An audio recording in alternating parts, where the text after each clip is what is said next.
Do not adjust your television. It is I. It is he.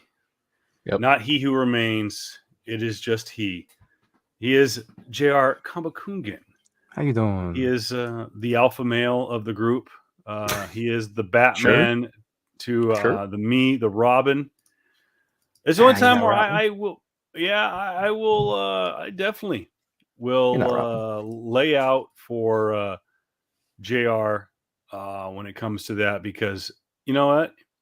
He is the Dark King. He is. I'm trying to find. It's been so long since we've done this. Oh, there it is. Also, not JR Comics 42. Could not find the dadgum logo there. It has been a minute. What is up? Hey man, how you been? I'm good. What just happened there? As it freaking zoomed in. Like, what the hell? I just want to. I emphatically pressed my name, and it didn't even press my name. It just zoomed in.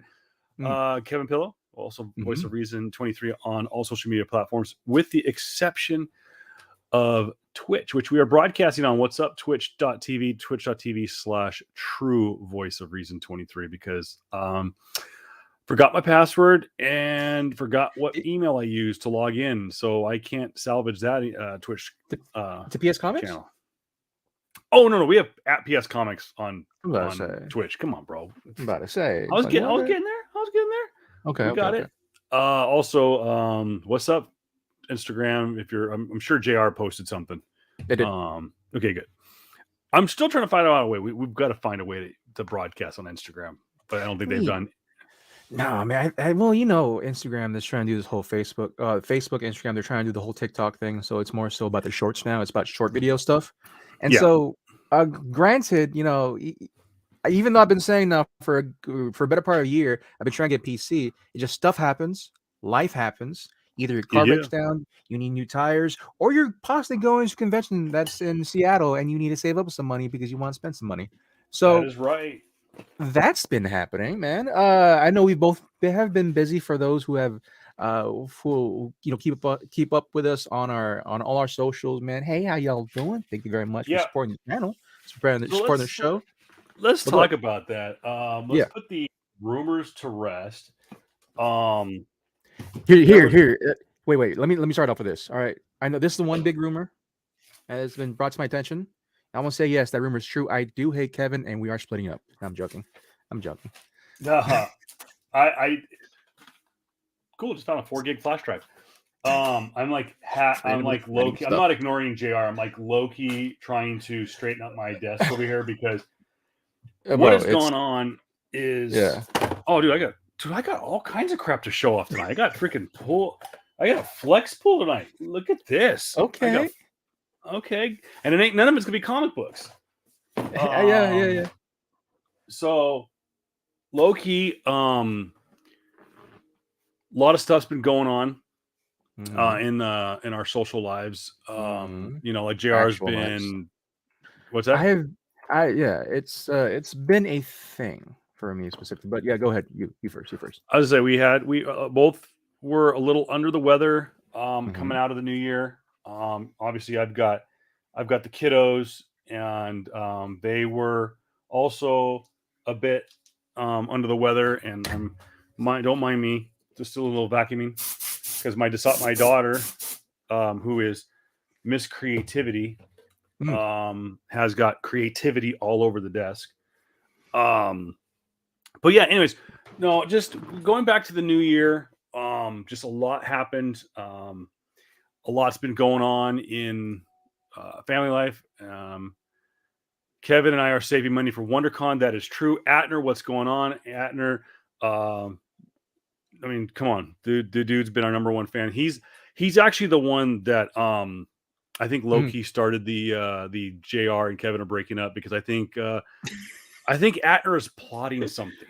I think Atner is trying to overthrow. He is going to go full. No, I'm not going to make that reference. No, he's looking to overthrow the podcast and take out one of us. And I think he low-key should just join us sometimes, man. It's been a minute. I'm down. Yeah, man. Yeah. Oh, but by the way, non-alcoholic tonight. Real quick. I do got to do two shout outs real quick before we get into it. Well, first off, Atner, shout out Atner, hooking a brother up with a roof over his head for WonderCon. Really appreciate that. No, got to send a shout out to a buddy of mine. His name is Aaron Wiltrout. Aaron Wiltrout is a basketball coach at Shadow Hills High School here in town. It's a local high school here for those of you watching outside of the Coachella Valley. And the guy started a business during COVID doing woodwork. And he started off actually by doing, he made a gym rack, bench press, help me out here, JR. Squat rack? Rack for squats, for lifting. Okay. Out of wood. 4x4 posts, metal anchors, wood pegs for where to rack the bar. Obviously, full on metal bar, 45-pound metal bar, but a wood rack did gym equipment out of wood. Because stuff couldn't get ordered. You know, people were like, well, we're gonna be locked up for months, so let's let's make our own gym because we can't go to the gym and equipment was on order. So it comes out of COVID, and all of a sudden, he's like, okay, I can go back to work. I don't need this fun little project anymore. I'm trying to set up how to do this. So he decides, well, what's the new big craze in the world? Cornhole. Oh yeah. So he invests in this business. He buys I think he bought like a 3D printer, bought a laser etching machine, burns into wood, and he makes these custom cornhole boards. And we're talking Lakers versus Clippers, Raiders versus Rams, sports stuff. All kinds of stuff. He'll do Brazil, Argentina, Arsenal versus Manchester United. I mean, all kinds of sports stuff. Different brands, tequila brands, whatever. So of course, what do? I tell my wife, I say, you know what I'm gonna do? I'm gonna call Aaron Wiltrout. I'm gonna tell him to make me custom cornhole boards, and I'm gonna have one that says Yeti and one that says Traeger, because everyone knows me. I'm a big fan of both brands. So my wife's like, no. You don't do that. You don't do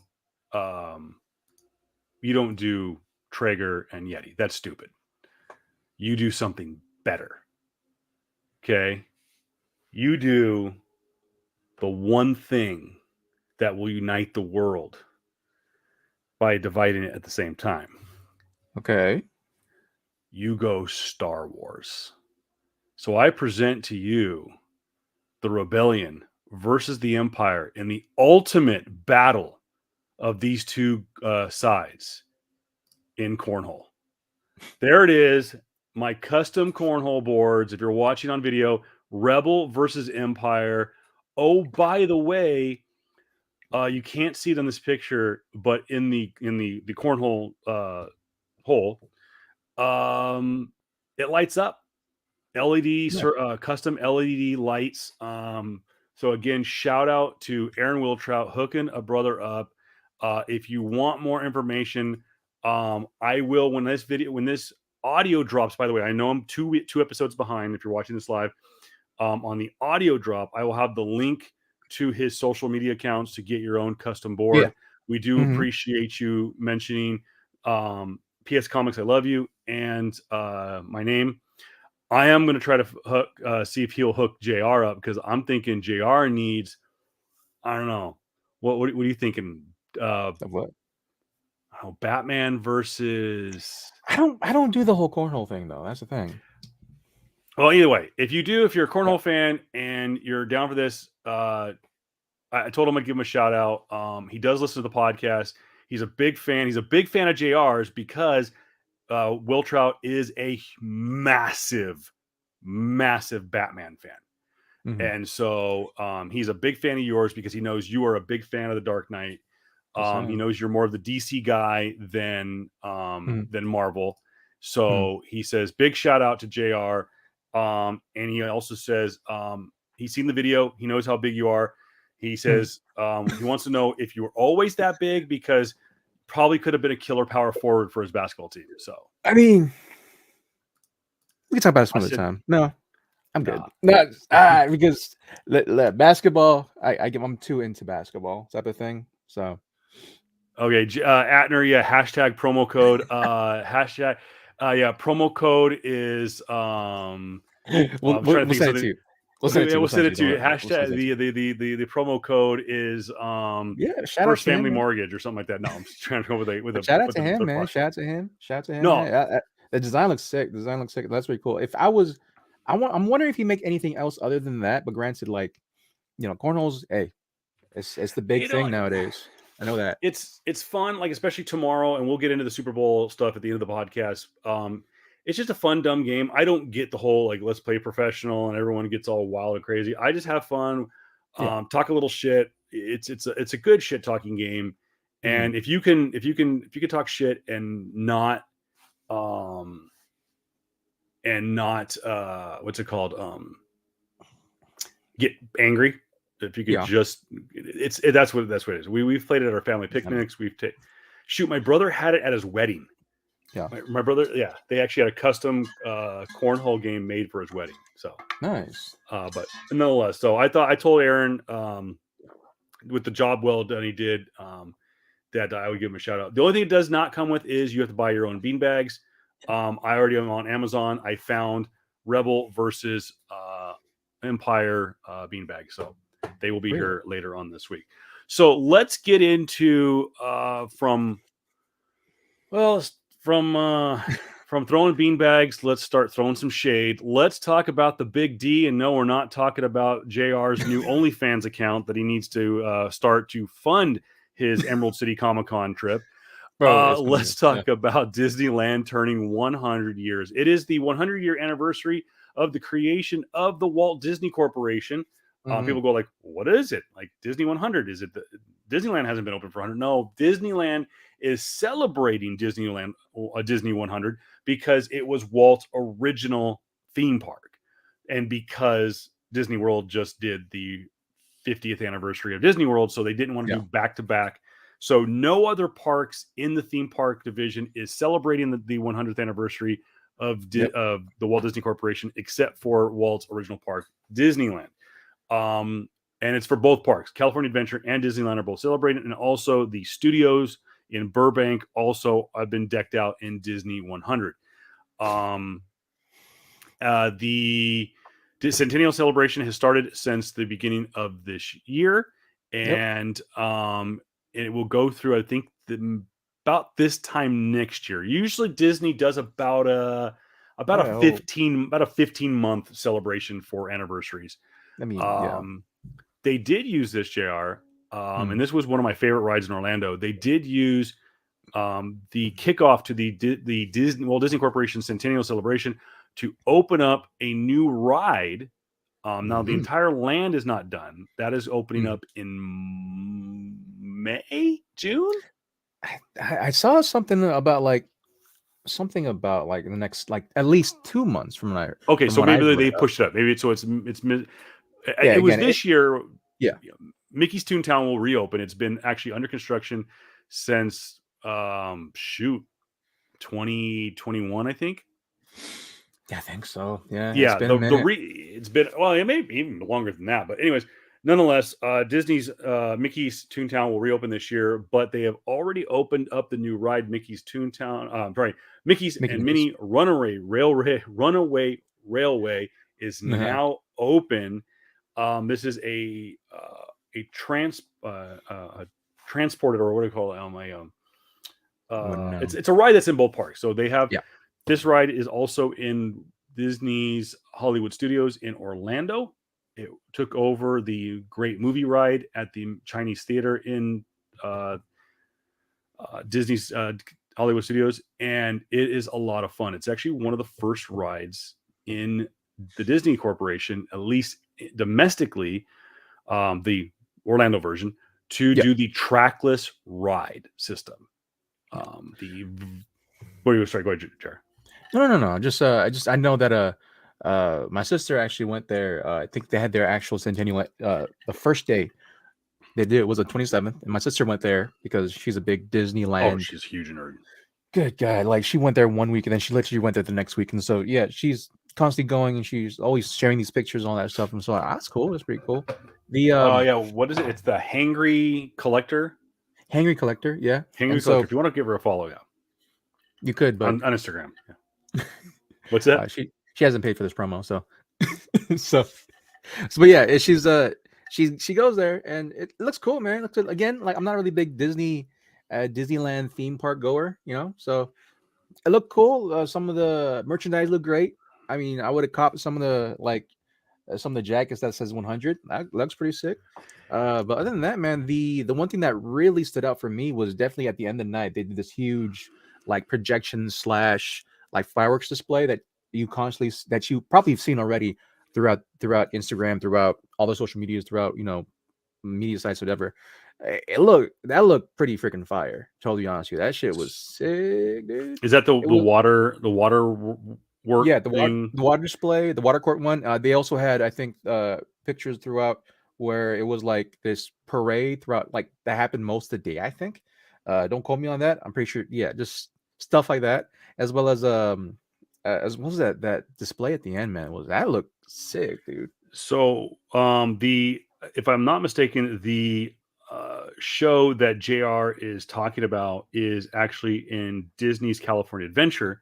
I do believe they did do a show in Disneyland as well, celebrating the 100 years of Disney, the Walt Disney Corporation.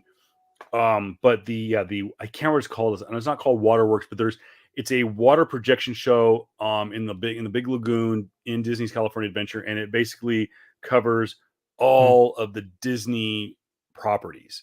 Yeah.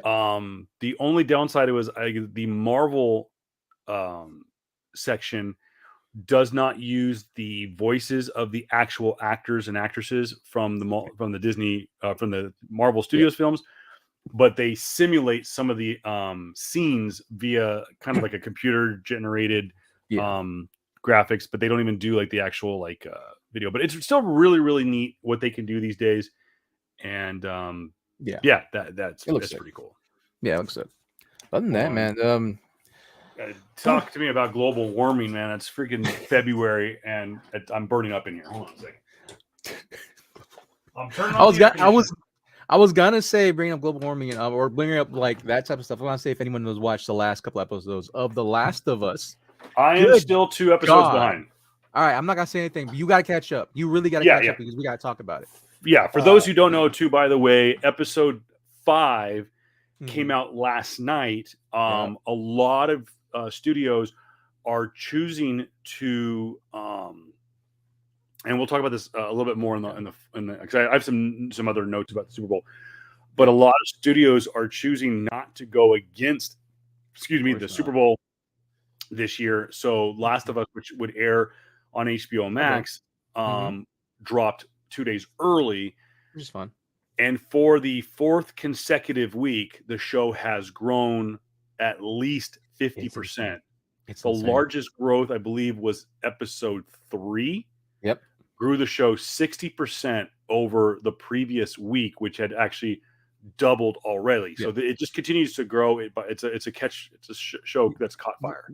Yeah, we're definitely gonna do a breakdown eventually. I know that both Kevin and I have been saying before that we are definitely gonna do a breakdown. We're not gonna do it. We're not gonna do an episodic breakdown like we used to do in the past. It's really tough. Shows.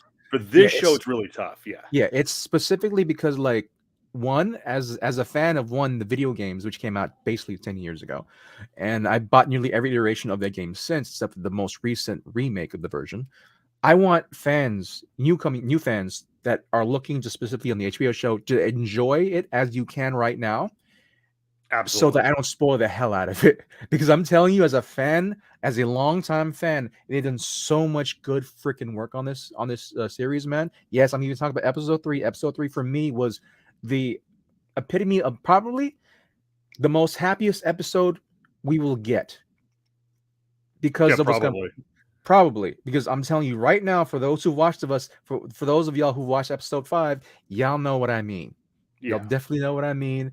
And yeah, I can't say anything more because it's just gonna spoil the rest of it, man. So yeah, we'll see you in a couple of weeks talking about Last of Us. But this is what happens. This show is what happens when you do the source material justice, and not only doing justice, but when you expand the world to a point where everything makes freaking sense.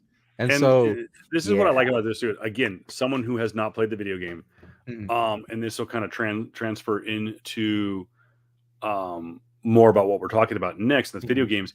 Is this show has done so much justice to the game that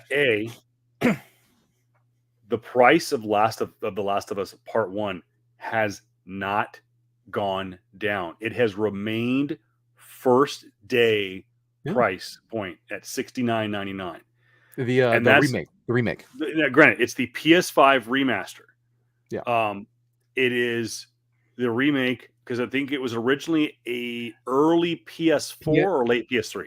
It was late PS3 that came out in 2013, and then they remade it about 2 to 3 years afterwards. So that would have been like 2015, 2016. And then it was great then. And then I have the PS4 remastered version, and then I'm eventually gonna buy the PS5 version. Hopefully when it gets cheaper. Yeah, and I'll play that. The PS5 and PS4 remakes are still full price at $69.99. You actually cannot buy. I think as of this morning, it may get restocked, but as of this morning, both Modern Warfare 2 for PlayStation 5, that's the Call of Duty, and The Last of Us, the PlayStation 5 remaster, are both sold out on Amazon. That tells you something about this show. It tells you something about this game. I've been hearing about this game for 10 years. Yeah. Let alone the show for the last month. So this is a stellar, like, it changed the industry. Like, for better or worse, for what people say, man, story in a video game hasn't been necessarily coveted for a very long time, and until The Last of Us happened.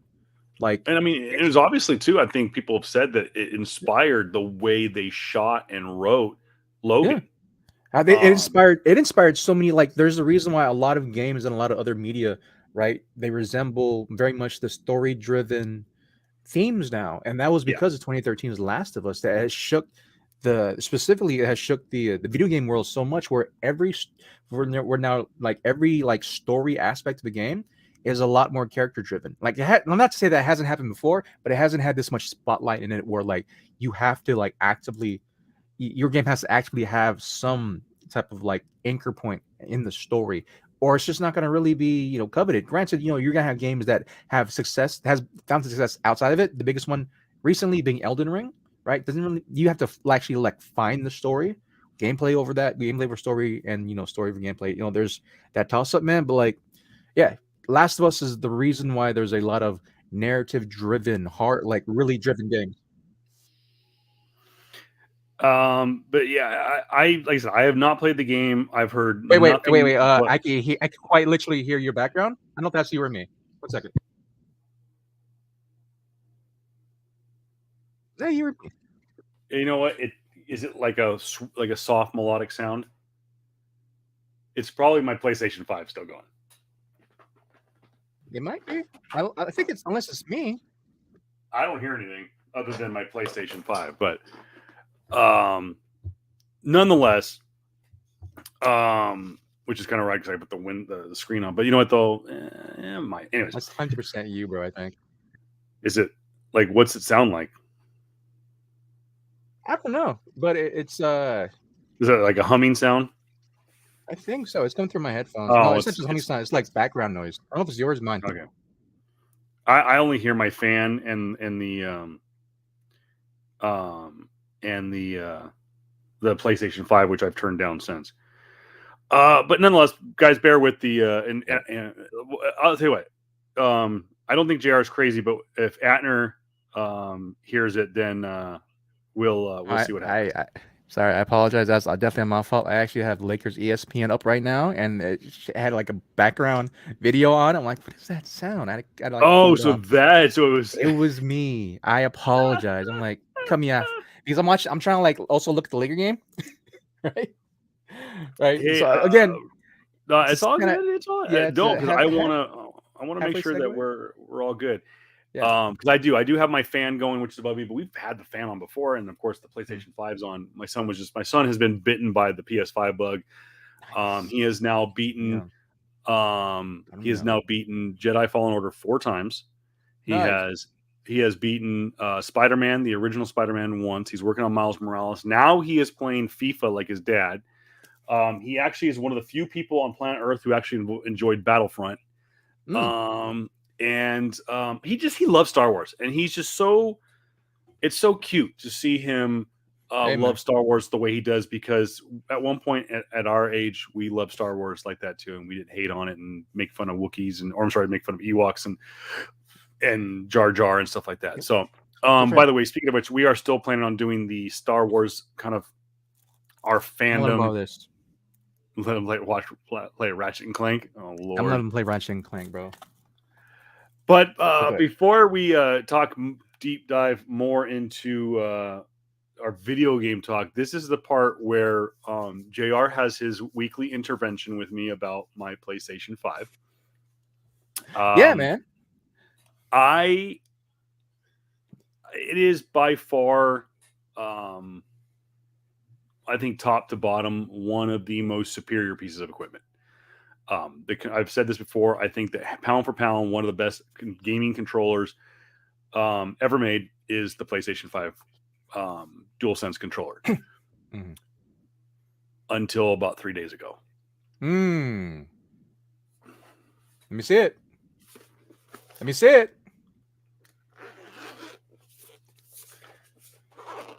For those of you listening in the audio form, that is not me unzipping my pants for JR. Hey, no. Go back. ASMR, bro. We need them ASMR catchers. Come on. Do it slowly. There it is. Fresh from PlayStationStore.com. Yes, sir. It is the DualSense Edge controller. It is the first legitimized, customizable mod controller that any of the big three have put out. That's Sony, Microsoft, and Nintendo. I will say this. I will, to kind of low, not to throw you in the bus or anything, but like Xbox did come out with their own Pro controller a while ago.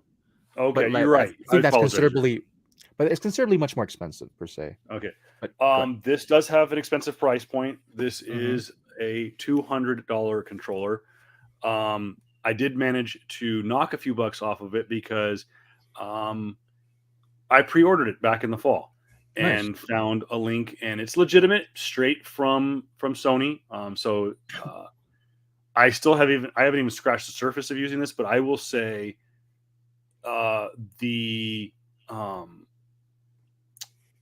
latency, the lag, or whatever you want to call it, is damn near perfect. I mean, you hit a button and it reacts. I don't know if they upgraded the Bluetooth in it or if it's just the internal components. The touch on this is different, and obviously one of the biggest things is these two are probably the most used controllers. And for, again, those listening, it's the R2, L2. Those are probably two of the most used buttons on the controller, obviously outside of the directional buttons or joysticks. But you can adjust the feel on it here in the back. So if you want to have a real kind of a real stiff shot, maybe a little bit more flex, but if you want that full like get down, you can adjust that. I still haven't had a chance to do this. I think I need a pen or something like that to be able to pop this faceplate off.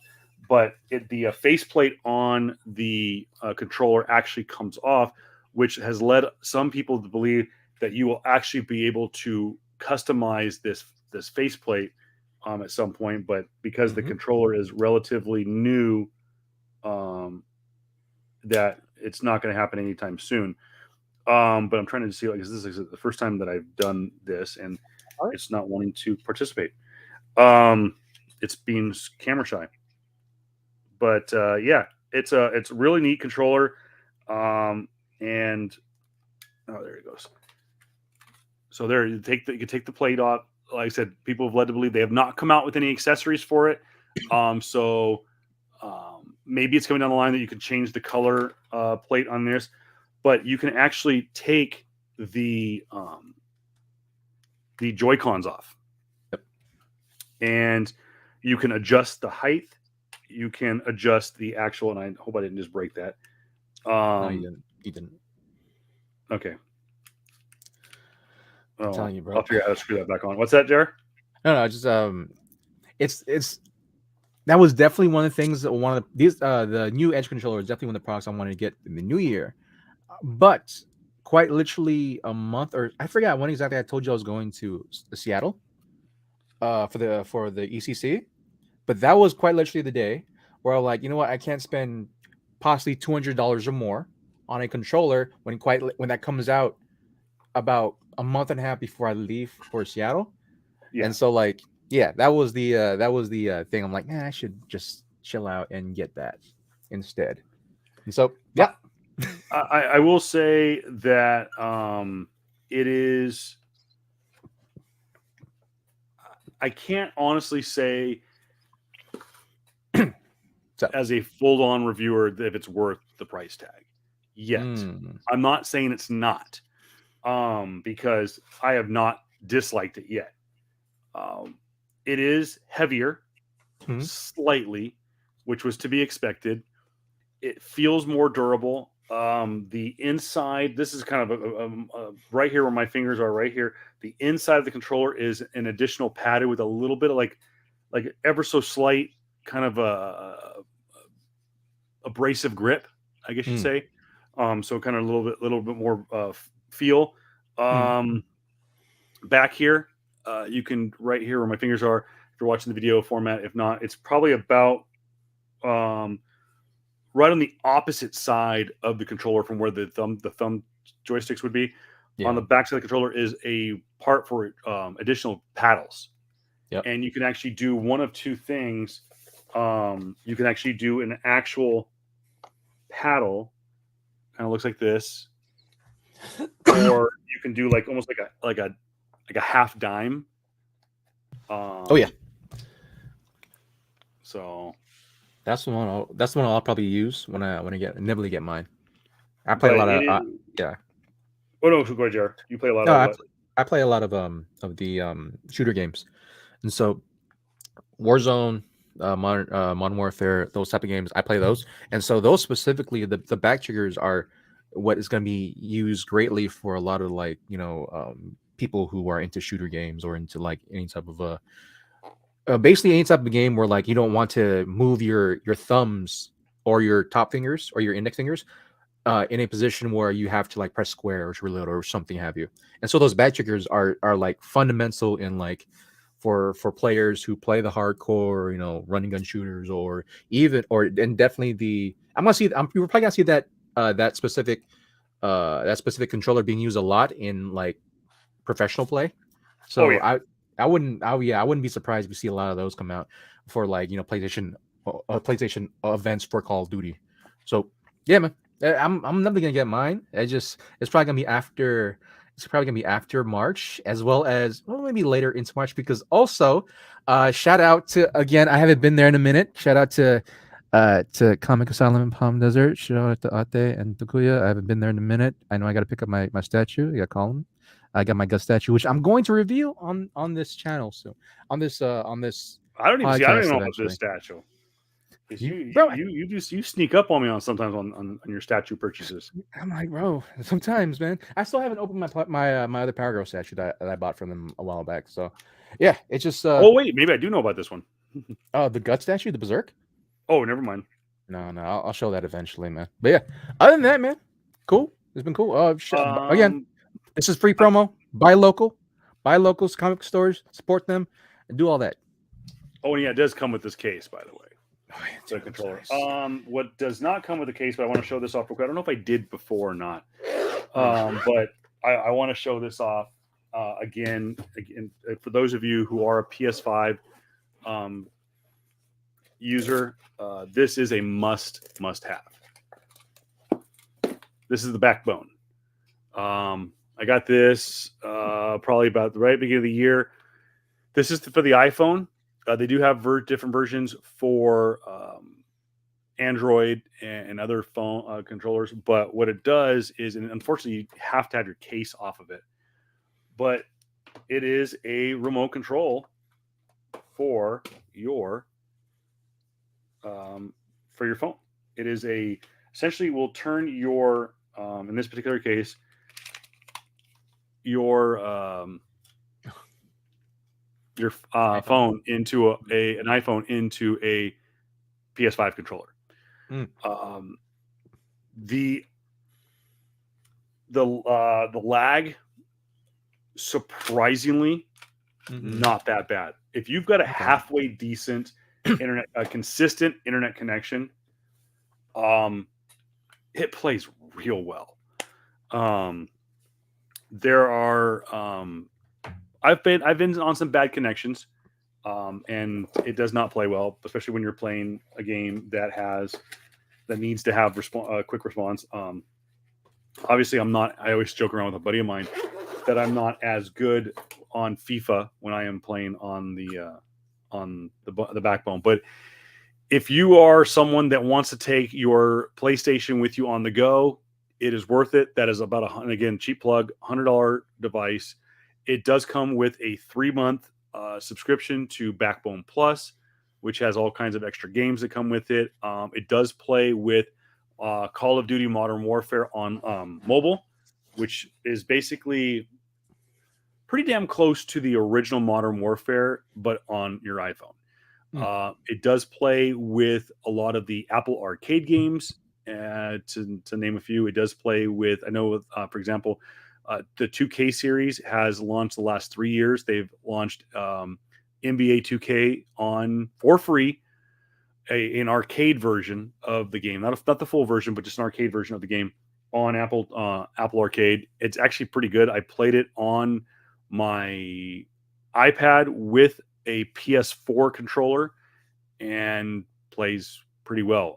And of course, for those of you who do have the Apple iPad or iPhone or even Apple TV, Apple Arcade and with the new update on any of your devices will support the Joy-Cons from Nintendo now as well. So you can actually play PlayStation 4, Xbox, any PlayStation controller from 4 on, any Xbox controller from Xbox One on, and the Nintendo Joy-Cons and the Nintendo, I think the Nintendo Pro controller, I think also works with it. So,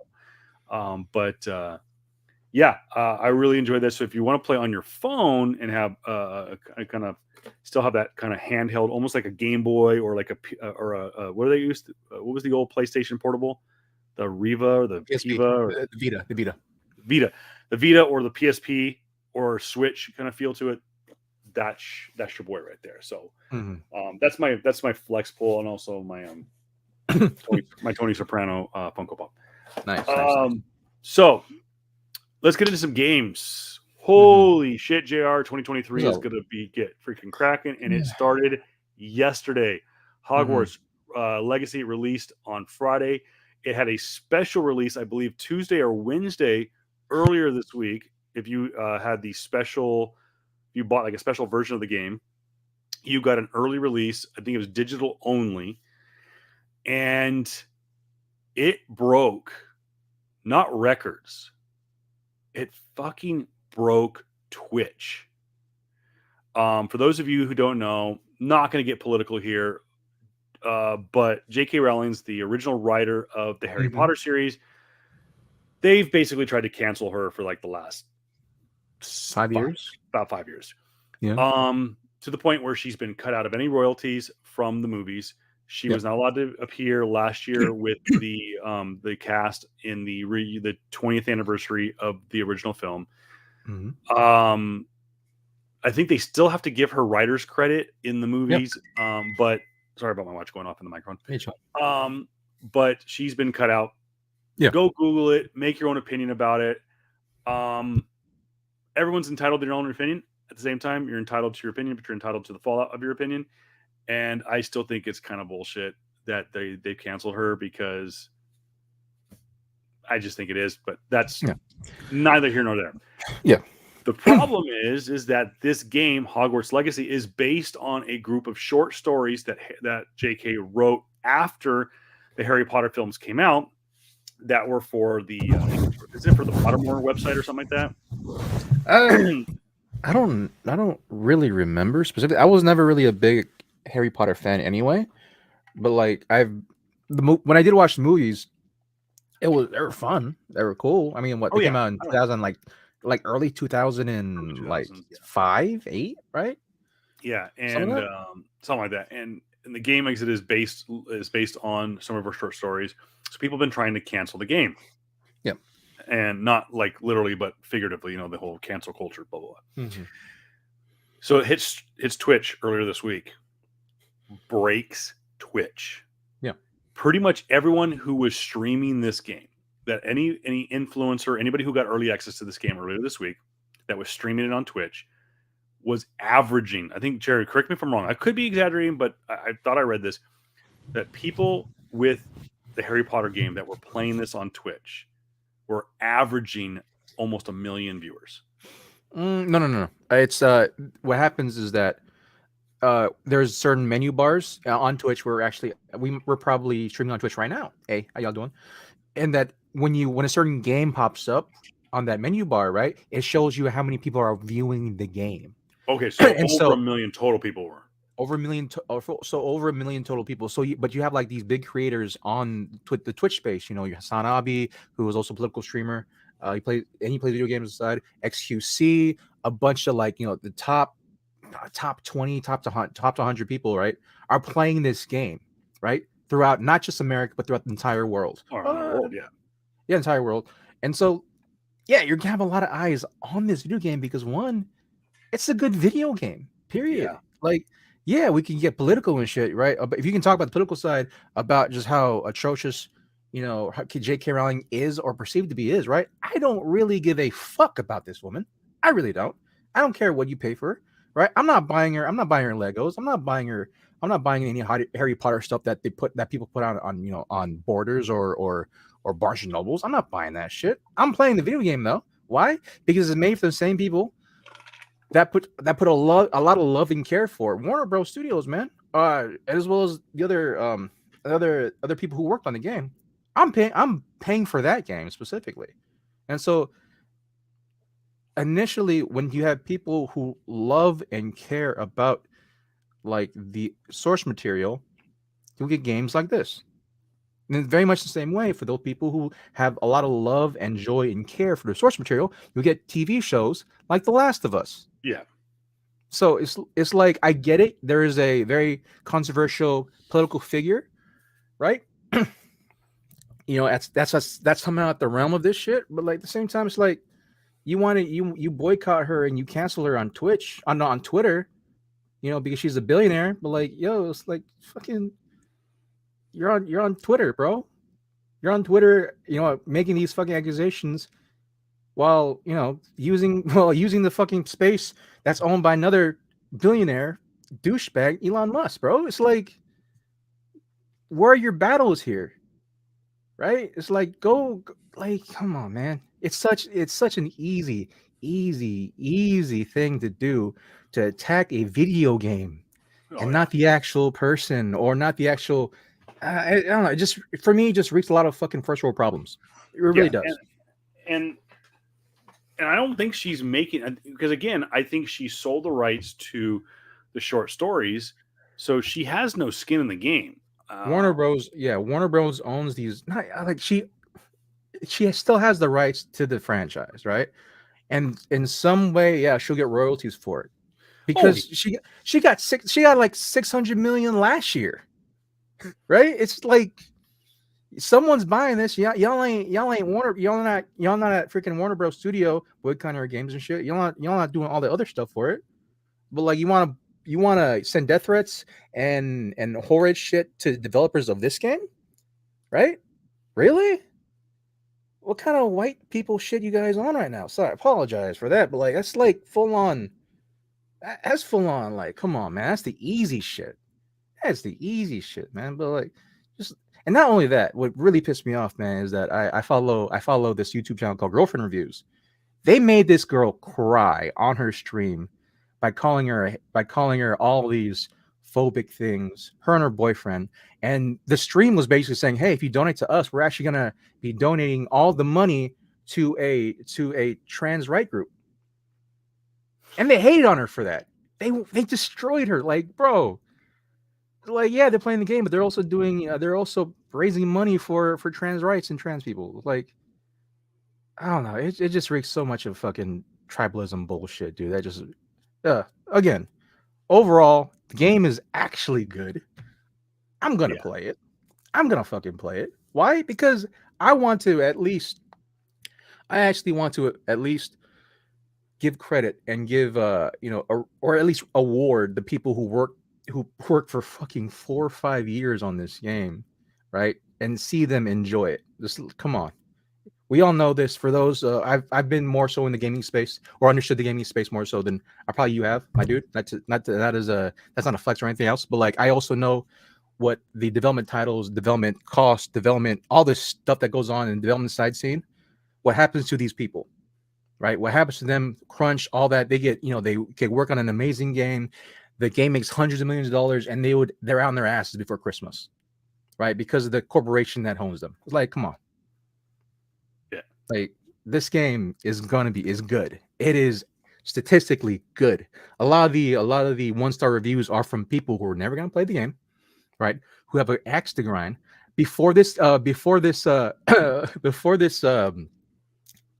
taping right here, this broadcast, I actually went to see other reviews right now. There's an insider review right now of an individual who's possibly of the LGBTQA plus community, who that fucking trashes game. She probably hasn't, and you understood, like, it was just a fucking wokest bullshit.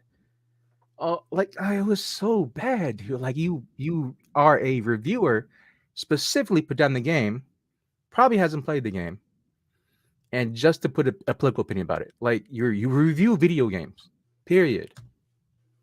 Stop it. It just rubs me the wrong way, dude. Well, I will jump on the. I got an axe. What grinds my gears about this game, and I haven't even played it yet. And it has nothing to do with the game. It has nothing to do with J.K. Rowling. It has nothing to do with the developers. It has to do with everything with the fucking video game industry and their lack of accountability, their lack of transparency when it comes to online sales of accessories and exclusive merchandise.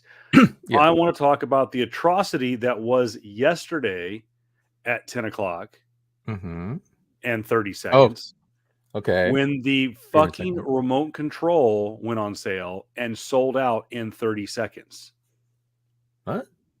They had a limited edition Harry Potter or Hogwarts Legacy PS5 DualSense remote that went on sale yesterday at 10 o'clock.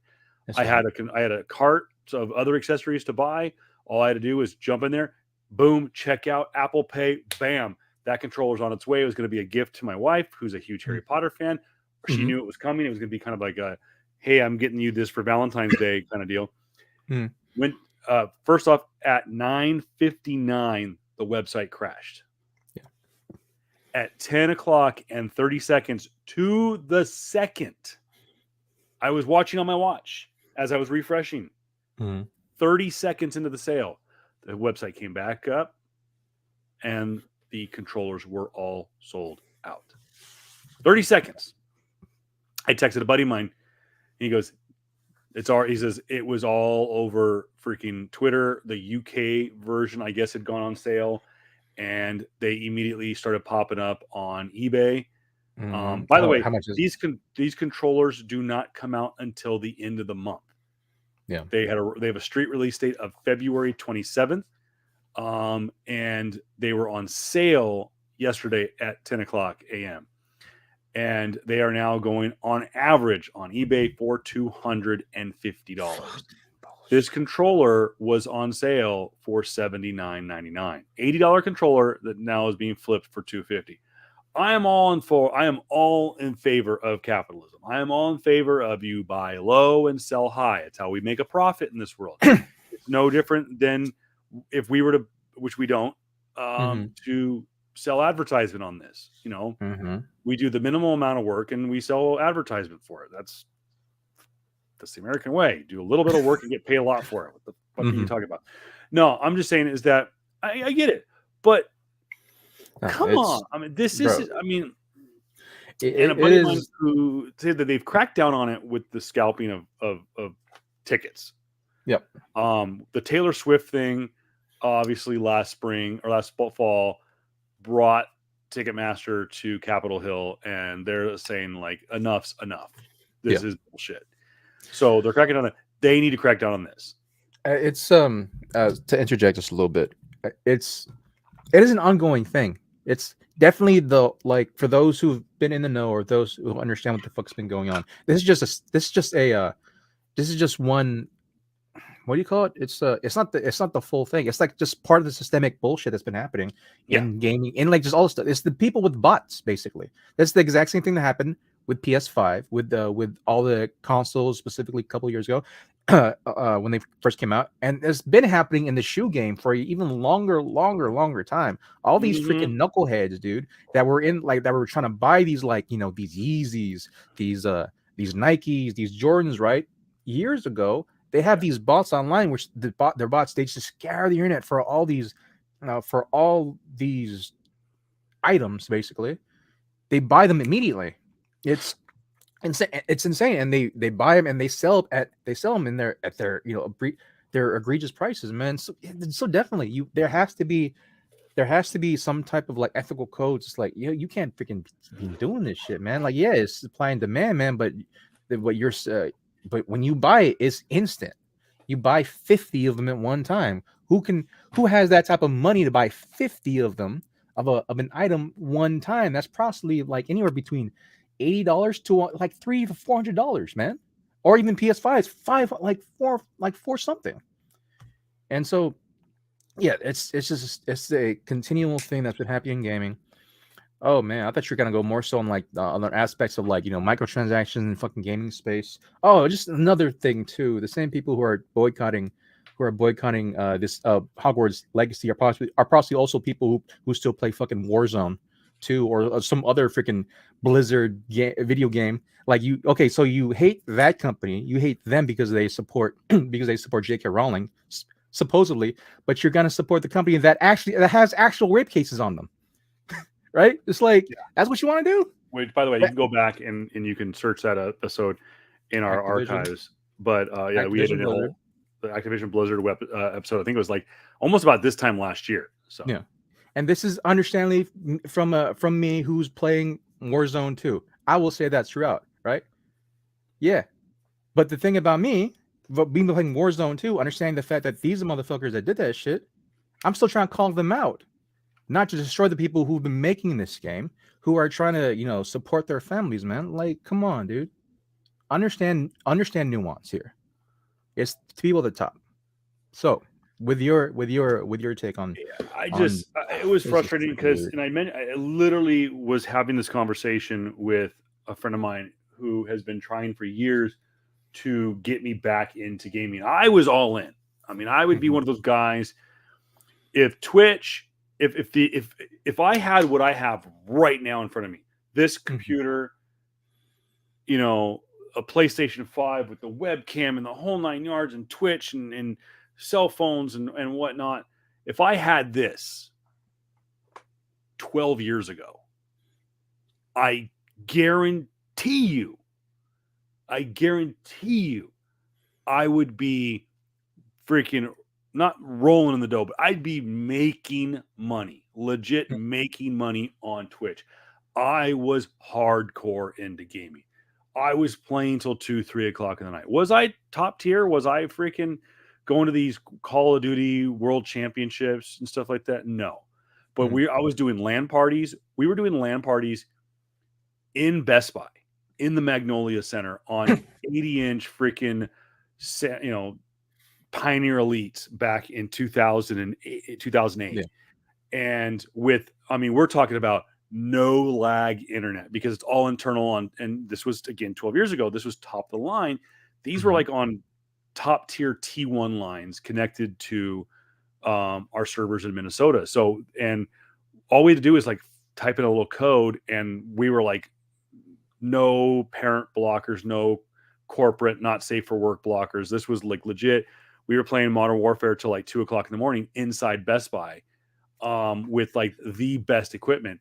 So when I would come home and play it on my 60-inch plasma in here on my cute little 7.1 makeshift surround sound system, and my with the old, what were those old headphones, like top tier gaming headphones back in the day? back in the Turtle day. Beaches? Turtle Beaches. I had 7.1 surround sound.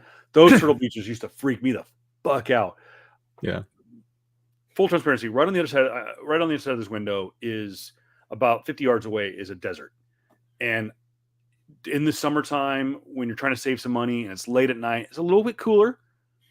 I have the window open, fan going, open the window, get a little breeze going in there. Not full on sandstorm like I got going right now, but a little breeze going. So at 2:00 in the morning, you get the little howlings of the desert coyote. So wouldn't block it out, but the Turtle Beaches on. And me, I used to be able to play. I used to like to camp in Call of Duty, and I went full silent. Like I had you couldn't hear my footsteps, couldn't see me on radar. I only shot with a silencer, whether it be with a submachine gun or with a sniper rifle. When I was doing a sniper, the Turtle Beaches used to scare the shit out of me because I would hear the footsteps, because you would hear it coming from behind you to the front. Yeah. The fuck was that? And I love those Turtle Beaches. But that's, like I said, that's what I was into. Full hardcore gaming. If I had this today, I'd be freaking rolling in tens of thousands of freaking points. Same here, man. But like, yeah, it's crazy how much things have changed specifically for gaming, man, for the better and for the worse. But hey, man, maybe that'd be another future episode where we just talk about just like the current state of gaming as a whole, with just newer microtransactions, influencers in the space where they can quite literally revive a dead game and have that game be the best it's ever been. Just the whole continual talk of like, how a once exclusive game for one company, right? Now they only have the right, now that they have the rights of that game from the sport they use in the MLB The Show, right? Now it has to be open to every video game console so far, man. It's crazy that these things that hasn't been done quite literally ever, right? Or at least in the last 10 years, now we see forwarding this space in the gaming space, man. So it's interesting. Maybe that could be in the future episode per se. But moving on, my dude. Real quick, speaking of MLB The Show, that also went on pre-order. I was one game that was not on the list. Pre-order went on this past week. That is scheduled for a March release, I believe. Hey, hey Kevin, you know how good I am. You know how good I am. That I actually included. I knew I forgot to put on it, and so I had to include MLB The Show in it, so that we can segue into MLB The Show for you saying about it, because I know you had specifically a bunch of games pre-ordered, my guy. So let's talk about that real quick. Yeah, so MLB The Show comes out. I did buy the Captain Edition, which of course has Derek Jeter on the cover, and the it comes all kinds of swag and stuff like that, but I don't care about that. But what I did like about this was this is going to be one of the first times that the game series will actually feature the Negro League. I thought was super cool. I mean, probably one of the most important aspects of the modern Major League Baseball, leading up to the breaking down of the color barrier with Jackie Robinson, was the Negro Professional Baseball Leagues. And you had a lot of great players that came out of those leagues, such as Satchel Paige and I mean, just to name a few. I know Jackie played in there for a moment, but yeah, just the inclusion of it. And I don't know if it's going to be in the story mode of the game, of the show, where it's actually going to be able to play like a Negro League season as Jackie, or I don't know. I'll be really interested to see of it, because I know that's just been kind of like a small part of the game. If you've never played a baseball game before. It is probably one of the best gaming franchises. I'm sorry, probably one of the best sports game franchises out there. I've always been a big fan of since a friend of mine turned me on to it. I actually didn't know much about it. I've been such a honk for sorry, trying to figure out something was clicking in my background. So no, I had the PlayStation remote app on, and it was cycling through a page. MLB The Show was one of the first non-EA sports games that I bought and thoroughly enjoyed. I think that I've not been a fan of the 2K series. I thought when the NFL gave 2K a shot with the rights, I think about like 15 years ago. Something like that, yeah. NFL 2K sucked bad. Yeah, dude. It was so bad. Yeah, I think the best 2K series was actually their NCAA series. When they originally had that one, it was better than their football series, to say the least, man. But I do know, like I said, speaking of which, EA will be returning to the collegiate gridiron, I think, next year with college football 2024. So I'm looking forward to that, and maybe possibly bringing back the migration with Madden, which I have not played probably since I got my PlayStation 4. I've had no desire to play it. But no, MLB The Show, if you're a baseball fan, if you're a sports fan, is a must-have. From the clips that I've seen of the gameplay, it looks phenomenal. I heard that last year's game was probably one of the best ones they've done in a while. The last version of the game that I bought, I believe, was 2016 for the PlayStation 4. And it was the same year as the last time I bought. Actually, my brother bought it for me.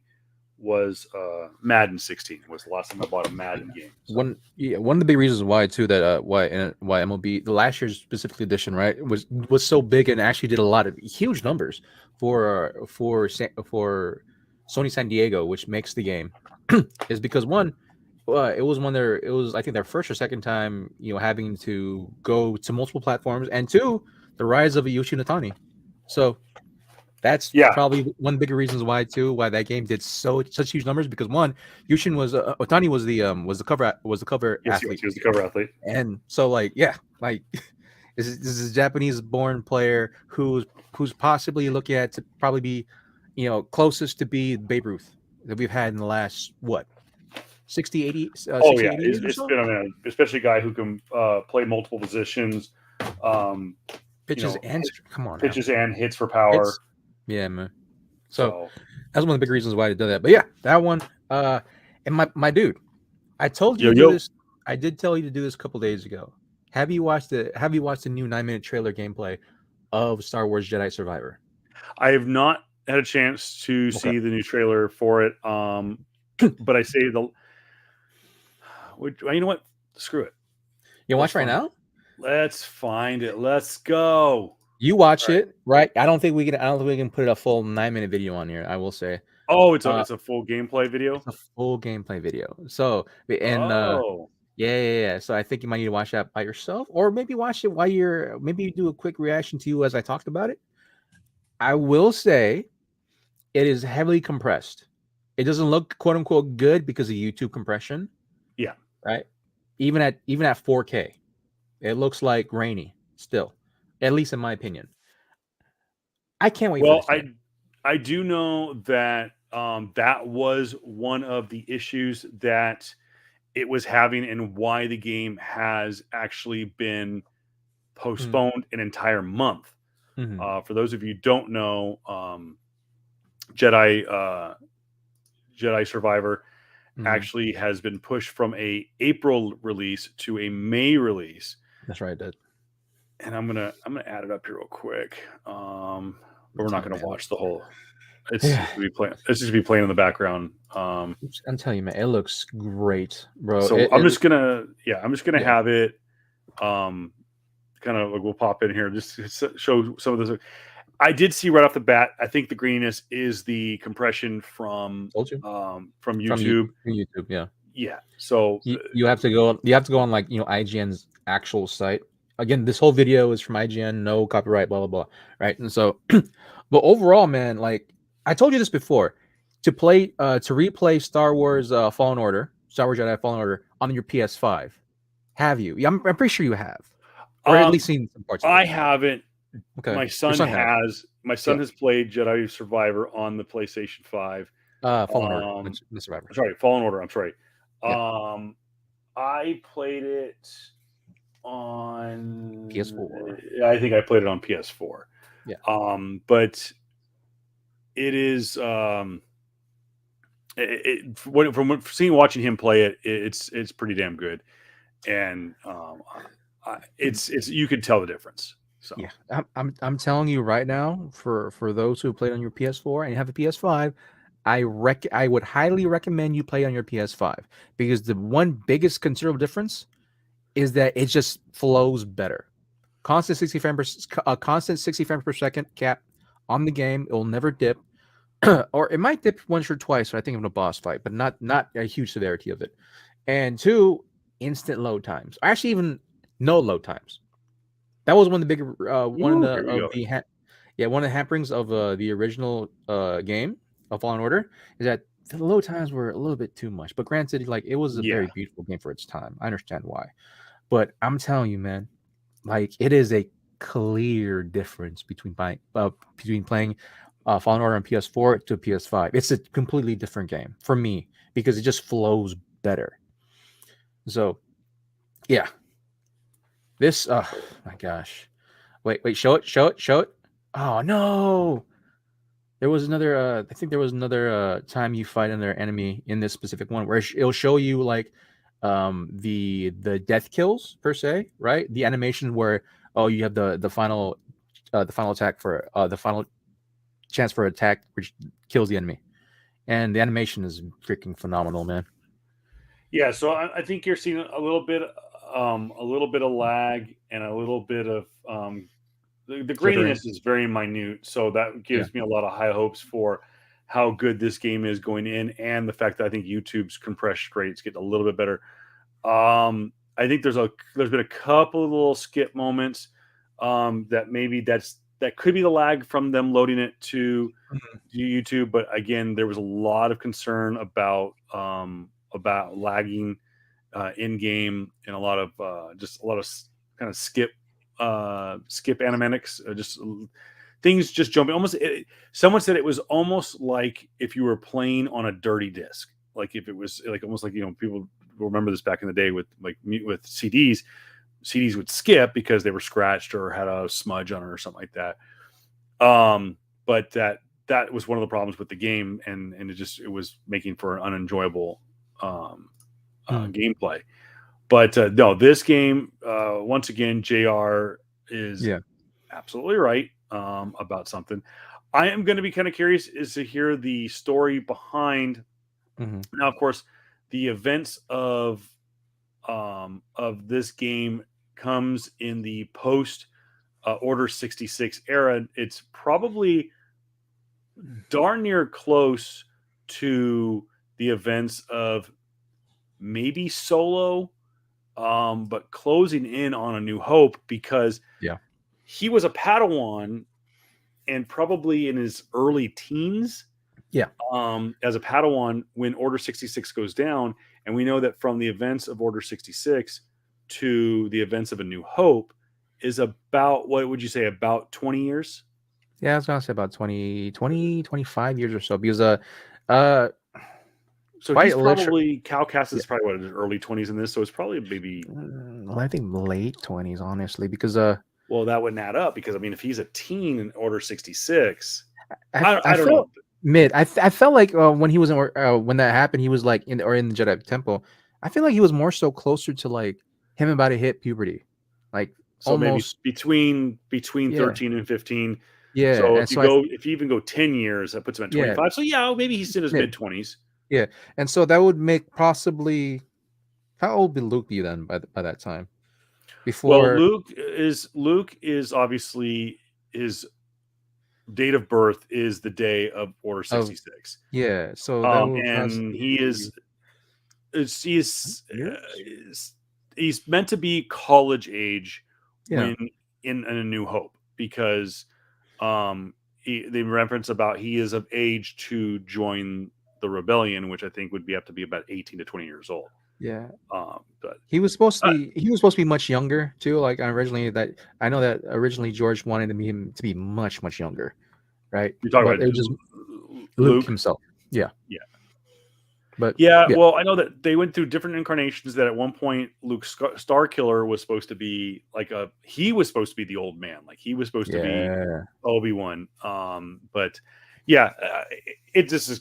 I'm just kind of curious as what time does Jedi Survivor take place, because it does obviously there's a lot of stormtroopers in Fallen Order but no clone troopers. They're all full on stormtroopers, and so that makes me think, okay, this could be 10 years in the future. So they've moved away, and of course he's a scrapper tearing apart old clone ships, and of course to reuse scraps to make Imperial ships. So why the battle droids are now all of a sudden. So I'm curious to hear that point of the story.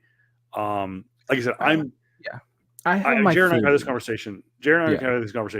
Is absolutely, I would love for them to make a live action Jedi Fallen Order reference movie to Cal series. Yeah. But no, I want them. I would love for them to take the game and make a movie out of it. But at the same time, I want them to just leave the game alone and let the game be its own point in the saga, and then just add Cal Kestis. I mean, yeah, the actor is like good. He's perfect, man. So it's like, and not only that, but you can also add a lot of the cast too, right? You can add the nice. I would love to have Trilla back. I really would. But I feel sadly is that because of the second sister, because of the character from Obi-Wan, from Obi-Wan, I think the third sister. We just can't have it. It'll be too similar. But again, we had this conversation where Obi-Wan was basically just a direct version of Fallen Order, in my opinion. Well, from that aspect of telling the story of the, but they purposely did change their name, and they've talked to the creators of Obi-Wan and said, "Whoa, okay, you're basically ripping off Trilla from Jedi Fallen Order," and she says, "Yeah, it's inspired by. However, we purposely did not make it that character. It's like you basically did. You made her an African American woman. Okay, yeah, let's call it what it is, because there's no America in Star Wars." They made her a black woman, who looks very similar, but they did change her name in Obi-Wan. Just the name. And so they said they talked to the creators and said, because there are two, they both exist. And so I'm right there with you. I'd love to see a crossover. And of course it's gonna upset me. I gotta look it up. Who? What? The actress? From the name of the character from Obi-Wan. Oh yeah, dude, it's been a minute. I forgot her name too, but yeah, I'm like, I would have my hesitations about who that person might possibly be when they said she's the third sister. I'm like, Reva is her character in Reva is the character in Star Wars. Yeah, she should be the third sister. Like it just so many similarities. I'm like, it's almost the exact same character, but they said it's not. Yeah. Thanks. This is again the same writer who also forgot the fact that Obi-Wan saw a vision of who Darth Vader was, and it was freaking Anakin. So it's like he forgot about that part too. But again, we've had this discussion already, and for those who have passed that discussion, please watch our recap of Obi-Wan, which is third sister. Yes, like I said, third sister. Reva Savander is third sister of the Inquisitors, and yes, it's like you could have just had the exact same actress. Man. Just have her already there. She's from New York, right? She's a New York native who put on an English accent to play this character. Come on, my guy. But whatever. I'm not saying I don't hate on the actress that plays Reva. It's just more so they could have had her quite literally play anyone else that would make sense to the story and have both these actresses on there. It would have been fine if y'all just didn't do this whole weird thing of like, oh, we need a black character in our show, so we just have, oh, this was the other black character that was in this video game, we'll just have the exact same thing. I hate when they do that. I really do. You can have both of them. There's nothing wrong with that. You have both these actresses and characters in there. So that's just my little thing. God, Trilla, man, she was such a great character. Yeah. No, man, now it's bugging me. I'm trying to look it up which number she is. The Trilla? Yeah. Trilla's the second sister, dude. Is it second sister? She's the second sister. Yeah. I thought for some reason they jumped around and it was like no, it's a second. That's so like apparently like you could have went like 12th sister, and I would have believed it if that's what Reva was. But the third, really? They're both not just one, but both came from Order 66. Okay, yeah, okay. It happened, Order 66 happened, and they killed all the kids except for these possible how many kids that survived. Cool. We'll just go with that. We're gonna move on because my blood has been boiling. We've already moved on. Oh, sorry, that's Clone Wars. You just really had to show it, didn't you? You just really had to show it. Okay, moving on. Zelda: Tears of the Kingdom. Yes. 5. Good arguably one of the best video games of all time, of course, was Legend of Zelda.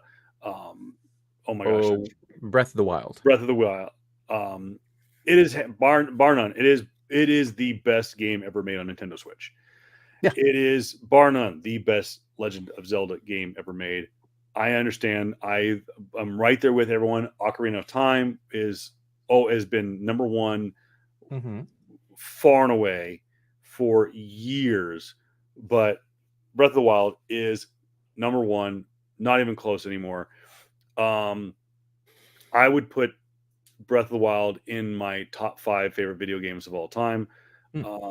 And I have been waiting with bated breath for this sequel since from the moment I started playing Breath of the Wild. I was like, there's this game is so big.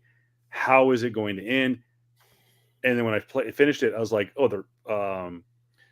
screw the Water Temple. Are we talking about the Water Temple in Ocarina of Time, or are we talking about the Water Temple in Breath of the Wild? Because Breath of the Wild fucking sucked. Bro, both of them. Bro, let's just say both of them, man, because I hate the Water Temple and Jedi Fallen Order. I was on that freaking part of the game for like forever.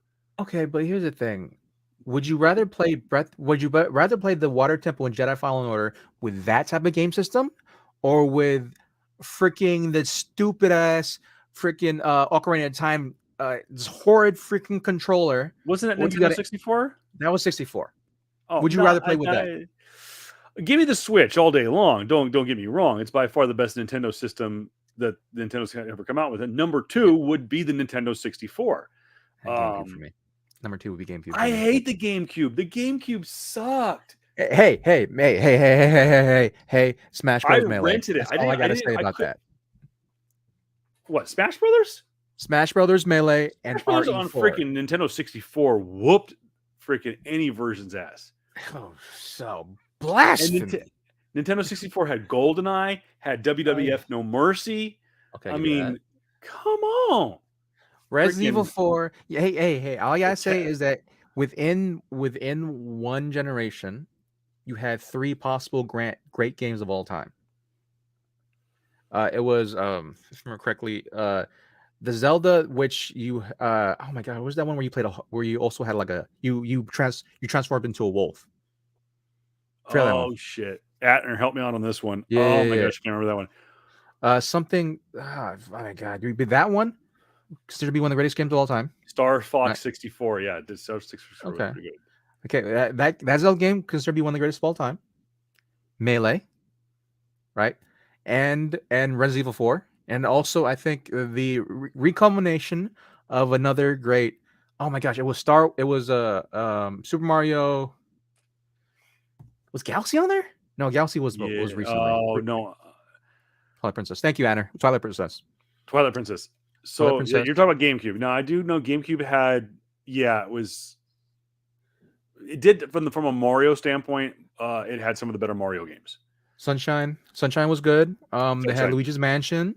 Yeah. They had what else? Oh my gosh, dude. It was so many other great games on GameCube. I gotta look for my GameCube now. Well, I'm just telling you though. I'm just telling you 3 games. Okay. GoldenEye, WWF No Mercy, Ocarina of Time, Mic Drop. I'll be lenient. I'll be lenient and even give you Perfect Dark. Perfect Dark, wasn't that the same studio that made GoldenEye? Yeah. I'll even give you that it's just the 64 also had Perfect Dark. I'll even give you that. But I could get past the controller.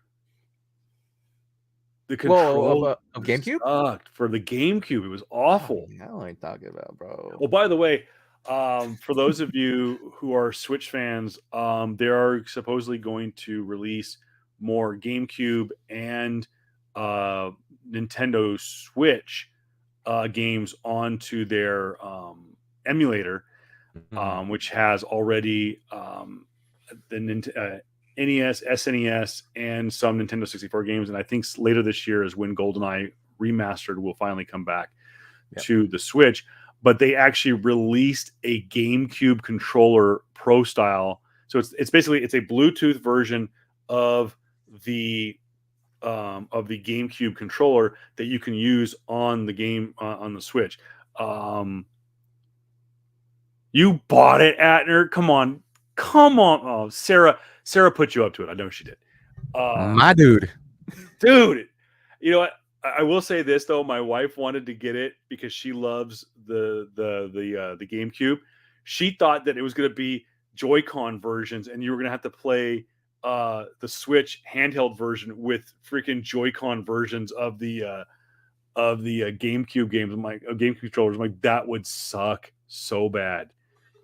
Top 3 worst controllers in video game history: the GameCube, the Dreamcast, and the original Xbox football controller. The big, huge, bulky original Xbox controller. How dare you? First one out, just saying gaming controller. Dare you? What's up? Whoa. So first 3 for me. Yes, the original Xbox had its hits and misses. I would probably say, honestly, the original PS1 controller I didn't really like. For me, the original PS1 controller. Was it it was the silver one, wasn't it? Yeah. No, actually, I take that back. I'll take it back to the PS1, and I'll give you PS3. The reason why I say PS3, I went through so many freaking PS3 controllers. They were trash controllers. They were pretty freaking trash. Trash. And they charged worth they charged worth of shit. It was bad. I went through so many freaking those controllers. And my last one, I will say, is the N64 controller. I love the Nintendo 64 controller. I hated it, man. It was this weird thing where it's like, oh, I'm playing one game, I gotta do these things now. Oh, it's just the best part is, and Atner, go with me on this one as a wrestling fan, bro. Fight, kick, punch, bump, and then just go stunner, boom, freaking Stone Cold out of nowhere. 1, 2, 3, raise the belt. Oh my god, I busted it out. Matter of fact, the corner of the office I'm in right now used to be where my kids used to have a TV, so it's just kind of bringing me back. We actually hooked up the Nintendo 64 and I busted out No Mercy, and I found my old cartridge with all my created wrestlers. I created so many wrestlers. I created myself. Had my own little clique, because you used to be able to make factions and stuff like that. Oh, loved it. It was, if they could learn so much from the basicness of WWF No Mercy and to put it into the new WWF 2K series, which I will say, sidebar real quick, I am looking forward to That's about one of the few things that 2K does decently is the WWF games. I know some people will say no, they should go back to THQ and stuff like that, but the 2K19 was pretty good. I actually had, I think the best one I ever had, I think may have been this one, 2K17. But one of these three, I'll have to go back and look, but one of these three was just phenomenal. No pun intended. But especially the creative mode. So I'm looking forward to. I'll probably get WWE 2K23. Yeah. But yeah, Legend of Zelda: Tears of the Kingdom. Not a lot is being released about this game. I know that they did release a trailer, but of course it's one of those like not gameplay trailers. Yeah. But not a lot has been said about this game. And they're keeping it really close to the vest, which I kind of like. Jay and I have had this conversation since the original Black Panther trailer came out for Wakanda Forever last year. We said that that's all they should have put out there. That should have been the trailer. Don't air anything else, because they started to give it away too much in trailers. And so I'm going into Tears of the Kingdom kind of spoiler free.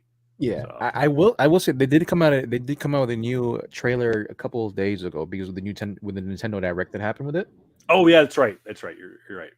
It did show a little bit of stuff, right? Not a lot. I will say this though: one current voice that I did recognize off the bat was that Gandalf is being voiced by the one, the only, the legend Matthew Mercer, who, for those who are fans of Critical Role, those are fans of like basically he was Leon Kennedy for the longest time in Resident Evil 4 as well. Yeah. When I heard him, I'm like, oh, that's Matthew. That's Matthew Mercer. So he's a freaking legend. I love that he's back in it. It'll be his second time playing Gandalf, and cool. Yeah. I can't wait for it. Not Gandalf, Ganondorf. Ganondorf. Yeah. Sorry. Just it's all good. I was like, Ganondorf. None shall pass. Yeah. Kind of the same. It's all good. Yeah. It's gonna ruffle some feathers, but it's all good. It's all good. No, I was like, it took me off. It took me a second there. Let's take a look at it. I know I just said I want to go spoiler free, but F it. Let's take a look at this. We do not own the rights to this, but I don't know if we can possibly. Nintendo's been kind of iffy. Well, we'll go. Keep an eye on the time. Yeah. I'm gonna turn the volume down a little bit. So again, this is more of the cinematics, but I don't know. My servants. Yeah, this is a lot of cinematics of it. Oh yeah. Eliminate this kingdom and her Ooh, interesting new shield. I like that. Leave no survivor. That's the voice you were talking about, right? Matthew Mercer. Yep. Anyways, yeah, he's a great guy. Yeah. A lot of cinematics. I'll watch more of that. Not a lot of gameplay footage is out, which again, that's what I'm going to try to avoid. But it's been pushed. May 12th of this year is Tears of the Kingdom release. Again, arguably the most anticipated video game of some time. So you've got Hogwarts Legacy came out yesterday. As at press time, that would be the 10th of February. Star Wars Jedi Survivor, April 28th. Yeah, man. Hey, so Kev, what else have you missed anything else that come out? I'm pretty sure there's a lot of stuff we've missed, but more so just like what else has happened with you, my dude? Like anything, because like, there's a lot of stuff that's happened. I forgot where you were leading with this. I forgot to read my own script. Really? Are we talking about the next thing on the bullet points? No, we can pass over. We can pass over those things. Hold on. Okay. All right. Give me. Okay. Hold up.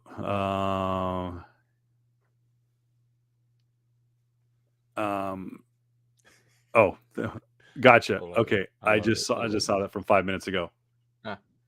Is that what you're talking about? Mm-hmm. Okay. Okay, so let's go right into let's talk about what we're gonna do. We're talking about Ant-Man and the Wasp. next week. We'll give a spoiler-free review after that. But let's go right to the Super Bowl. Real quick. But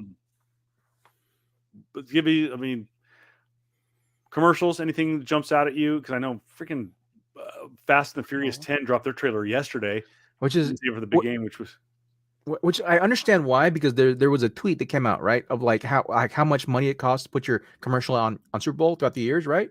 And in 2023, the amount of money it will cost you to put a 30-minute ad or whatever in the Super Bowl is $7 million.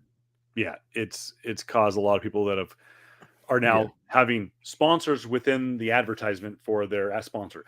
Anyways, real quick, I am Raider fan, rooting for the Chiefs. I actually don't mind. I'm one of the few people that don't give a crap about Patrick Mahomes, but I hate the city of Philadelphia.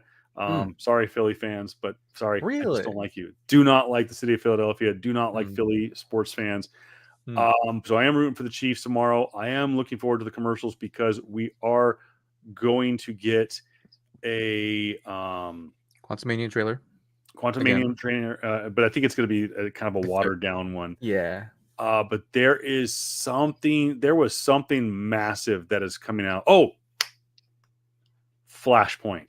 That's right. The Flash trailer is supposed to come out tomorrow, and the reviews so far from within DC is quote going to be not only the greatest DC movie ever made, it could single-handedly be the greatest comic book movie ever made. End quote. So let's see what happens. We will have a full review of that next week. But JR, I know that this particular person speaks to us. How could we remiss without talking about the Super Bowl? And we'll end on this. Let's talk about Miss Riri herself. Rihanna is going to be the Super Bowl halftime performer. Yeah. Fan, not a fan? What you looking forward to? I'm a fan, right?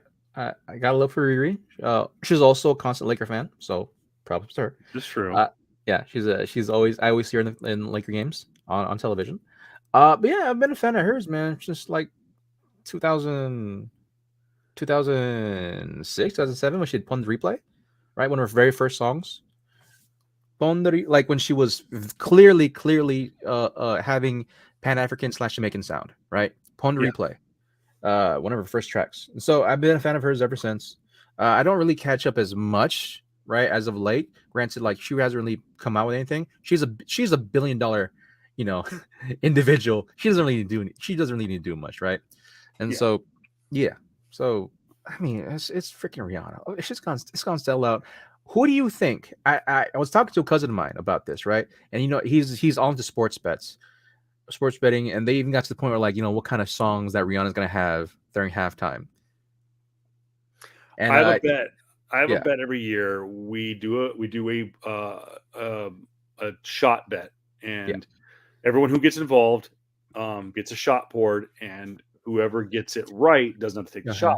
And the shot is, what song is the artist going to start with? And I won it 3 years in a row. Okay. I have no freaking clue. If I had to pick, S&M. I would think Umbrella. Yeah. Part of me thinks that's a song that she ends with, or it's a middle. I feel like for me, that's why. Not knowing not a lot of Rihanna, but like more so Super Bowl stuff, you want to start up strong. Yeah. Right? You want to start up strong. I think Umbrella, beginning, strong as hell. I think my cousin, he voted Stay, which I'm like, really? Stay? Stay is a very slow song. Right? I don't even know that one. Yeah, it's a very melancholic, slow song. I'm like, really? You're gonna have that? I think that's more so middle per se. And I think she's gonna end off with I'm just throwing it out there, having Beyonce with her, and them just doing a song together. I don't know what song. They didn't really did a song together, but they're gonna have a song. Maybe Jay-Z comes in because I think Jay-Z did a song with her as well. I feel like she might end on Diamonds Are Forever. Does she sing "Lift Me Up"? I don't know. And she has like it's like a 20 to 30 minute. You get I think you get about 15 to 20 minutes. I think it's extended halftime. I think the artists usually get about 15 minutes to perform. Is about what it is. It might be between 10 and 15 minutes for performance because they have to set up the stage and then get it torn down in time to start the second half. It is an extended halftime for the football game. Yeah. I just feel like I don't know. I feel like she's gonna start off with Umbrella, and then I don't know who's gonna be the guest. I really do feel like it might be Jay-Z and Yance, right? Because that'll be a great freaking big pop to see, as well as her have singing out Diamonds. And mind you, Diamonds in the Sky. So yeah, don't forget who's paying for it. It's not the NFL. It's not Pepsi anymore.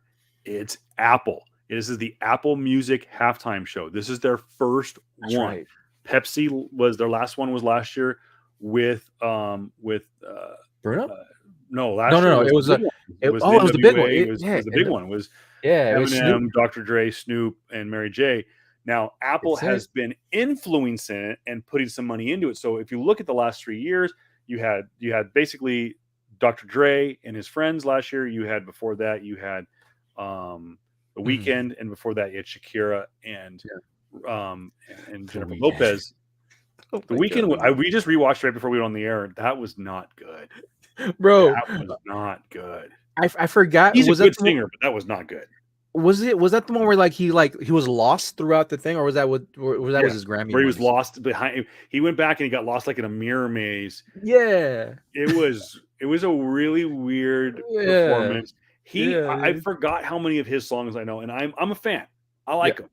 I didn't know he's Canadian too, by the way. But Shakira and Jennifer Lopez. Whew. That's a tough one to beat.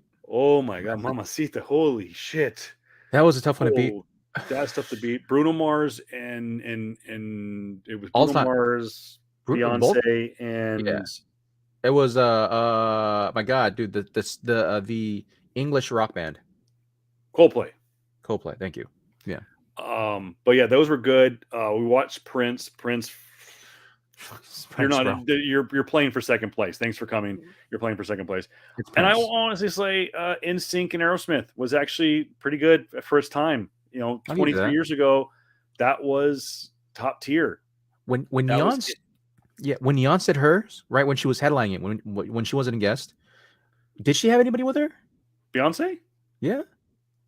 That was like 6-7 years ago. Yeah. I think. Right? She had that.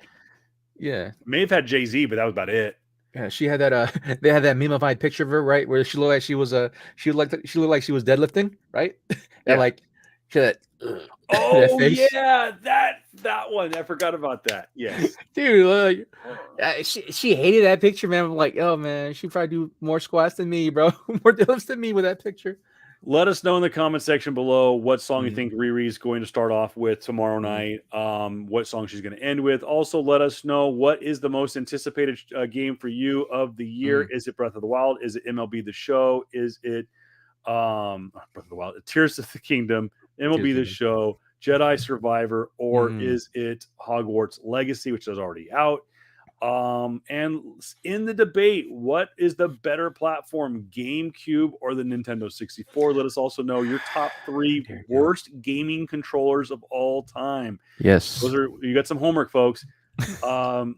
JR is got to go do some supersets of some kind. He's got to work on his shoulders and his neck. He's going to go do maybe throw some squats in there because it's every day's leg day. Me, I'm going to go to bed and try to wake up at a relatively decent time so I can go to the gym in the morning.